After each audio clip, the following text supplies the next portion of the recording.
America, एक ऐसा देश जिसे दुनिया आधुनिकता, आज़ादी और ताकत के प्रतीक के रूप में देखती है। लेकिन इसी देश में बार बार एक ऐसी सच्चाई सामने आती है जो न सिर्फ अमेरिका को बल्कि पूरी दुनिया को झकझोर देती है। गोलियों की आवाज़ें, चीख पुकार, भागते लोग और कुछ ही मिनटों में खुशहाल जिंदगी का मातम में बदल जाना। आज हम बात कर रहे हैं अमेरिका में हुई एक और बड़ी गोलीबारी की घटना की, जो सिर्फ एक खबर नहीं है बल्कि एक लंबी और दर्दनाक कहानी का हिस्सा है। नमस्कार दोस्तों, स्वागत है आपका हमारे चैनल करंट वर्ल्ड इन्फॉर्मेशन में। घटना एक आम दिन की तरह शुरू हुई थी। लोग अपने रोजमर्रा के कामों में लगे हुए थे। कोई ऑफिस जा रहा था, कोई शॉपिंग कर रहा था, कोई अपनों के साथ समय बिताने निकला था। किसी ने सोचा भी नहीं था कि कुछ ही पलों में गोलियों की आवाज उस जगह को दहशत में बदल देगी। अचानक एक व्यक्ति हथियार के साथ सामने आया और बिना किसी चेतावनी के फायरिंग शुरू कर दी। लोग समझ ही नहीं पाए कि क्या हो रहा है। कुछ लोग जमीन पर गिर पड़े, कुछ जान बचाने के लिए इधर उधर भागने लगे। प्रत्यक्षदर्शियों के अनुसार गोलियों की आवाज लगातार गूंज रही थी। हर तरफ अफरा तफरी थी। किसी ने फोन निकालकर पुलिस को कॉल किया तो कोई अपने प्रियजनों को ढूंढने लगा। कई लोग छिपने के लिए दुकानों, गाड़ियों और इमारतों के पीछे भागे। कुछ ही मिनटों में ये इलाका युद्ध क्षेत्र जैसा दिखने लगा। पुलिस और आपातकालीन सेवाएं मौके पर पहुंची, लेकिन तब तक काफी नुकसान हो चुका था। घायल लोगों को एम्बुलेंस के जरिए अस्पताल पहुंचाया गया। डॉक्टरों और नर्सों ने तुरंत इलाज शुरू किया, लेकिन कई लोगों को बचाया नहीं जा सका। अस्पतालों के बाहर परिवार वालों की भीड़ लग गई। हर कोई बस एक ही सवाल पूछ रहा था, मेरा अपना ठीक है या नहीं। ये घटना सिर्फ एक जगह तक सीमित नहीं रही। इसकी खबर कुछ ही घंटों में पूरे अमेरिका और फिर पूरी दुनिया में फैल गई। टीवी चैनलों पर ब्रेकिंग न्यूज़ चलने लगी, सोशल मीडिया पर वीडियो, तस्वीरें और लाइव अपडेट्स आने लगे। लोग गुस्से में थे, डरे हुए थे और बेहद दुखी भी। अमेरिका में गोलीबारी की घटनाएं कोई नई बात नहीं है।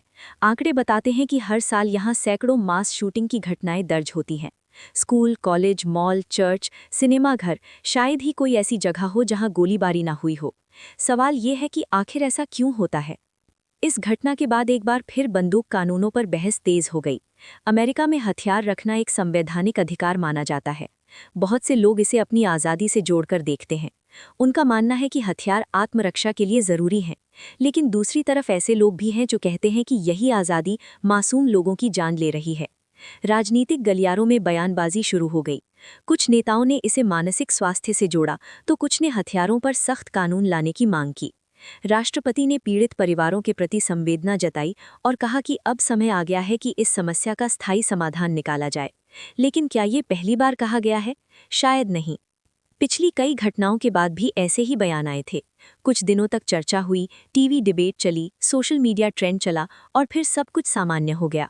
लेकिन जो परिवार अपनों को खो चुके होते हैं, उनके लिए कुछ भी सामान्य नहीं होता। इस गोलीबारी में मारे गए लोग अब खबरों में सिर्फ आंकड़े बनकर रह गए हैं, लेकिन उनके घरों में खाली कुर्सियां, अधूरी बातें और कभी न भरने वाला सन्नाटा रह गया है। एक माँ जिसने अपना बेटा खो दिया, एक बच्चा जिसने अपने पिता को खो दिया और एक परिवार जिसकी दुनिया हमेशा के लिए बदल गई। प्रत्यक्षदर्शियों ने बताया कि घटना के बाद वे घंटों तक सदमे में रहे। कुछ लोग आज भी रात में सो नहीं पाते। अचानक आवाज सुनकर चौंक जाना, बार बार वही दृश्य याद आना, ये सब मानसिक आघात के लक्षण हैं, जिन पर बहुत कम बात होती है। अमेरिका में अब डर एक सामान्य भावना बनता जा रहा है। माता पिता बच्चों को स्कूल भेजते समय घबराते हैं। लोग मॉल या कॉन्सर्ट में जाने से पहले बाहर निकलने के रास्ते देखते हैं। ये डर धीरे धीरे पूरे समाज को अपनी चपेट में ले रहा है। जब दुनिया के दूसरे देशों से तुलना की जाती है तो सवाल और भी गहरे हो जाते हैं। कई देशों में सख्त बंदूक कानून है और वहाँ ऐसी घटनाएं बहुत कम होती हैं। तो फिर अमेरिका में ऐसा क्यों नहीं हो पाता? विशेषज्ञों का मानना है कि ये समस्या सिर्फ कानून की नहीं है। मानसिक स्वास्थ्य, सामाजिक तनाव, नफरत, राजनीतिक ध्रुवीकरण और हथियारों की आसान उपलब्धता, ये सभी मिलकर इस हिंसा को जन्म देते हैं। लेकिन समाधान तभी निकलेगा जब हर पहलू पर ईमानदारी से काम किया जाएगा। इस घटना के बाद लोगों ने मोमबत्तियां जलाईं, श्रद्धांजलि दी, प्रार्थनाएं की, लेकिन सवाल अब भी वही है, अगली गोलीबारी को कौन रोकेगा? जब तक इस सवाल का जवाब नहीं मिलता, तब तक ऐसी खबरें आती रहेंगी। नए चेहरे होंगे, नए नाम होंगे, लेकिन दर्द वही रहेगा। ये सिर्फ अमेरिका की नहीं, बल्कि पूरी मानवता की असफलता बनती जा रही है। आज अमेरिका फिर शोक में है। शब्द संवेदना से भरे हैं, लेकिन आंखों में डर साफ दिखाई देता है। ये कहानी यहीं खत्म नहीं होती, क्योंकि जब तक बदलाव नहीं होगा, तब तक ये दोहराई जाती रहेगी। अगर आपको ये वीडियो जानकारी पूर्ण लगा हो तो इसे लाइक करें, अपने दोस्तों के साथ शेयर करें और ऐसे ही विश्व की सच्ची और गहराई से जुड़ी खबरों के लिए हमारे चैनल करंट वर्ल्ड इन्फॉर्मेशन को सब्सक्राइब करना ना भूलें। धन्यवाद।